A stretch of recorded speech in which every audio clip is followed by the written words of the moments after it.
Assalamualaikum warahmatullahi wabarakatuh. Oke, jadi di sini saya akan menjelaskan apa itu IRD ya, guys ya. Jadi IRD itu singkatan dari Entity Relationship Diagram. Ya, Entity Relationship Diagram itu adalah EIRD, adalah representasi visual dari struktur data dalam sebuah sistem atau basis data. Nah, IRD itu digunakan untuk memodelkan hubungan antara entitas, atribut, dan interaksi dalam sistem informasi. Nah, tujuannya itu adalah memberikan pemahaman yang jelas tentang bagaimana data terorganisasi serta hubungan antara data. Nah, jadi itu komponen utama IRD itu yang pertama itu entitas atau entity yang merupakan objek atau konsep yang dipresentasikan dalam sistem. Contohnya mahasiswa, dosen, mata kuliah. Nah, digambarkan dalam bentuk persegi panjang. Ada dua jenis entitas, yaitu entitas utama dan entitas lemah.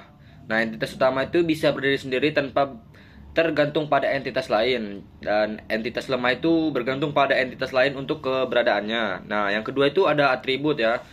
Atribut itu yang pertama itu merupakan properti atau karakteristik dari sebuah entitas atau hubungan. Nah, digambarkan dalam bentuk elips oval. Nah, jenis-jenis atribut itu ya yang pertama itu atribut sederhana, tidak dapat dipecahkan menjadi komponen lebih kecil. Nah, misalnya nama.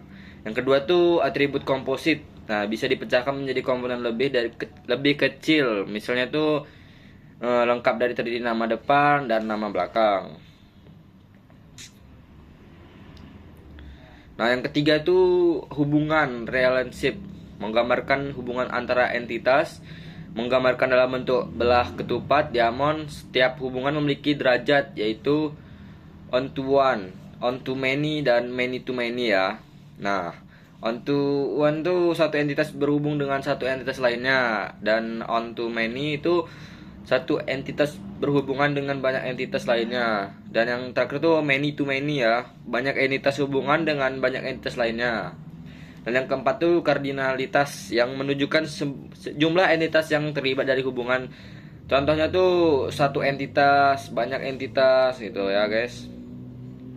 Nah, jadi fungsi tujuan IRD itu yang pertama itu perencanaan basis data yang digunakan sebagai alat awal untuk merancang struktur basis data. Dan yang kedua itu dokumentasi sistem, membuat sistem pengembang dan menggunakan memahami data dalam sistem. Dan yang ketiga itu mengidentifikasi hubungan antara data, memastikan integritas dan konsistensi data dengan modelkan hubungan. Nah, oke. Jadi itu yang dapat saya sampaikan dari apa itu mengenai tentang IRD ya guys ya. Terima kasih.